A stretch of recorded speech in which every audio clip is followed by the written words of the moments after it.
Assalamualaikum warahmatullahi wabarakatuh.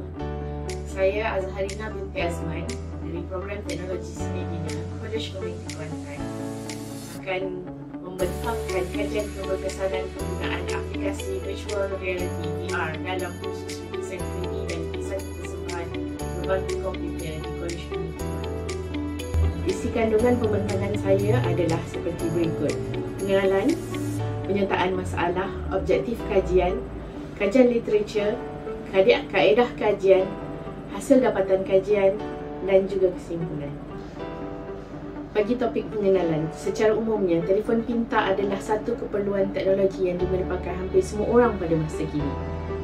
Zaman pandemik telah menjadikan telefon pintar satu keperluan di dalam pendidikan, tidak kira di peringkat sekolah rendah, sekolah menengah ataupun di institusi pengajian tinggi. Pendekatan secara kreatif dan efektif seseorang pensyarah semasa pandemik dan diteruskan sehingga ke hari ini bagi membantu pelajar memahami mencapai objektif pembelajaran di dalam dan di luar kelas. Kajian keberkesanan ini menggunakan pendekatan aplikasi telefon pintar sebagai alat komunikasi, seterusnya sebagai alat bantu mengajar di dalam dan di luar kelas. Pengenalan secara virtual reality pula. Menurut McLellan, Virtual Reality VR adalah satu set teknologi baru yang boleh digunakan bagi menghasilkan aplikasi dalam berbagai bidang termasuk pendidikan, latihan, arkitek, perubatan, pemulihan dan hiburan.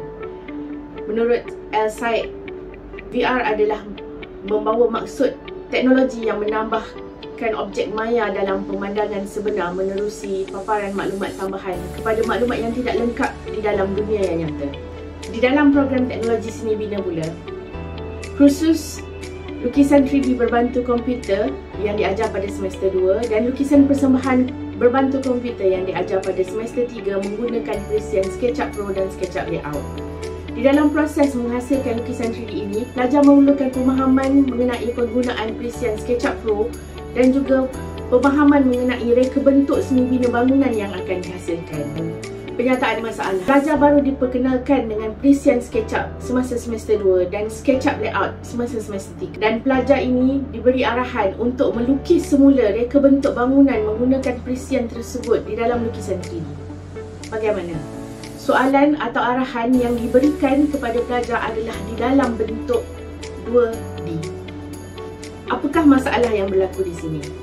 Kebanyakan yang pelajar mengalami masalah memahami dan mengimajinasi bangunan tersebut untuk dilukis semula di dalam perisian SketchUp. Objektif kajian saya ini adalah untuk mengumpul data penerimaan dan pemahaman pelajar terhadap penggunaan aplikasi VR dalam kursus lukisan 3D dan juga untuk menguji keberkesanan penggunaan aplikasi VR di dalam kursus lukisan 3D berbantu komputer dan lukisan persembahan berbantu komputer bagi pelajar program teknologi seni bina di College Community Kuantan. Skop kajian saya adalah merangkumi 30 orang pelajar sijil teknologi seni bina. Dalam kajian literatur saya, menurut Brian, penggunaan VR di dalam kelas boleh menjadi alat bantu mengajar yang interaktif antara pensyarah dan pengajar. Brian mencadangkan bahawa interaksi fasilitator penting di dalam pembelajaran. Menurut kajian Campbell pula, penggunaan VR dari awal proses reka bentuk membolehkan pembangunan terperinci ruang dalaman seiring dengan keluaran.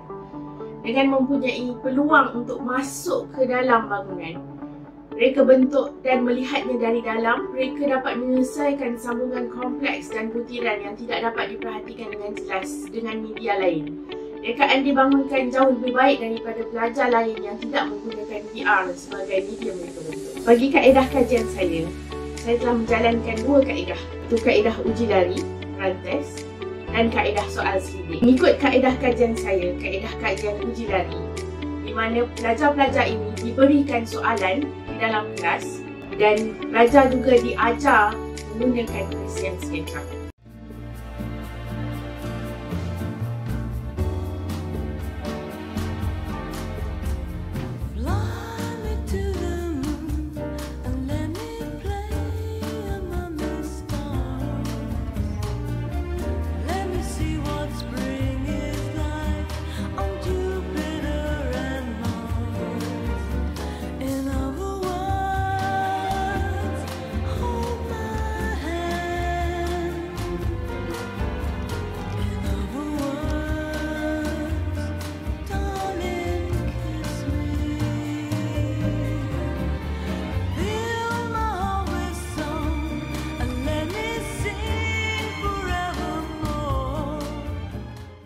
Kaedah seterusnya adalah pelajar diberi soal selidik.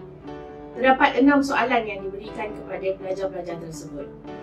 Soalan yang pertama, adakah pelajar tahu aplikasi virtual reality ini boleh digunakan di dalam kursus STS 20063 dan STS 30142, iaitu daripada 30 orang responden, 20% menjawab ya dan 80% menjawab tidak. Responden yang menyatakan mereka tahu menggunakan aplikasi VR ini adalah berpengalaman daripada bidang gaming. Soalan yang seterusnya, adakah anda setuju penggunaan aplikasi virtual reality memudahkan pemahaman pelajar tentang model 3D sesebuah bangunan dalam kursus ini? Seramai 67% pelajar sangat setuju dan 33% pelajar setuju bahawa penggunaan aplikasi VR ini memudahkan pemahaman mereka di dalam kursus ini. Daripada dapatan ini menunjukkan majoriti pelajar yang bersetuju dengan penyataan aplikasi ini membantu pemahaman dan kebanyakan mereka terdiri daripada pelajar semester 3 yang telah mengambil kursus lukisan 3D berbantu komputer berbanding dengan pelajar semester 2. Soalan yang ketiga pula berkisar, adakah anda setuju penggunaan aplikasi virtual reality ini digunakan dan dirujuk untuk membantu pelajar menyiapkan amali di luar waktu kelas? Sebanyak 70% pelajar sangat bersetuju dan 23% setuju. Hanya 7% tidak pasti adakah penggunaan aplikasi VR ini boleh digunakan untuk dirujuk untuk membantu pelajar menyiapkan tugasan amali di luar waktu kelas. Penerimaan yang tinggi daripada responden yang sangat setuju dan setuju menunjukkan kematangan mereka dalam menggunakan waktu pembelajaran individual learning time di luar waktu kelas untuk dimanfaatkan bagi menyiapkan tugasan amali. Soalan seterusnya, adakah anda setuju penggunaan aplikasi virtual reality memudahkan pelajar untuk menghantar amali selain dari waktu kelas? Seramai 50% pelajar sangat setuju dan 33% pelajar setuju. Hanya 10% pelajar yang tidak pasti dan 7% pelajar yang tidak setuju dengan kenyataan. Kepelbagaian respon yang diperolehi ini adalah kerana penghantaran amali model bangunan lukisan 3D ini masih perlu dihantar melalui komputer, bukan telefon pintar. Aplikasi VR di dalam telefon pintar hanya digunakan untuk melihat, mengeksplorasi model bangunan 3D dan mempelajari reka bentuk bangunan tersebut untuk dilukis semula. Soalan yang kelima, adakah anda setuju masa yang diambil untuk menyiapkan tugasan amali yang diberikan dengan penggunaan aplikasi VR lebih cepat? Seramai 37% pelajar sangat setuju dan 33% pelajar setuju dengan soalan ini. Hanya 27% pelajar tidak pasti dan 3% pelajar tidak setuju dengan kenyataan. Persoalan ini mungkin atas dasar pemahaman mengimajinasi keseluruhan bangunan yang perlu dilukis semula. Kadar kecepatan masa ini lebih bergantung kepada kemahiran individu. Soalan yang terakhir, adakah anda setuju penggunaan aplikasi VR ini berkesan dalam proses pengajaran dan pembelajaran? Sebanyak 80% pelajar bersetuju dan 17% pelajar setuju dengan soalan ini. Dengan adanya telefon pintar dan aplikasi VR ini, pelajar dapat meluangkan masa lebih kerana ia bersifat individual. Pelajar juga bersetuju pendekatan ini berkesan digunakan di dalam proses ini. Kesimpulan, keberkesanan penggunaan aplikasi VR di dalam kedua-dua kursus ini dipersetujui secara majoriti oleh semua responden, terutamanya dari konteks seperti memahami model lukisan bangunan 3D, menyiapkan tugasan amali di luar waktu kelas dan mempercepatkan proses menyiapkan tugasan amali. Di dalam bidang seni bina, penggunaan aplikasi VR di dalam proses PDP mendapat respon positif dan menunjukkan teknologi ini sangat efektif dan relevan dalam memperkayakan pengalaman visual pelajar untuk memahami reka bentuk bangunan secara lebih mendalam. Daripada hasil dapatan menunjukkan kesanggupan dan kepuasan responden yang tinggi terhadap penggunaan aplikasi VR. Oleh itu, kajian ini telah membuktikan penggunaan aplikasi VR di kalangan pelajar sijil teknologi seni bina di Kolej Komuniti Kuantan adalah berkesan dan relevan. Sekian sahaja pembentangan dari saya untuk tajuk kajian keberkesanan penggunaan aplikasi virtual reality VR dalam kursus lukisan 3D dan lukisan berbantu komputer di Kolej Komuniti Kuantan. Sekian, terima kasih.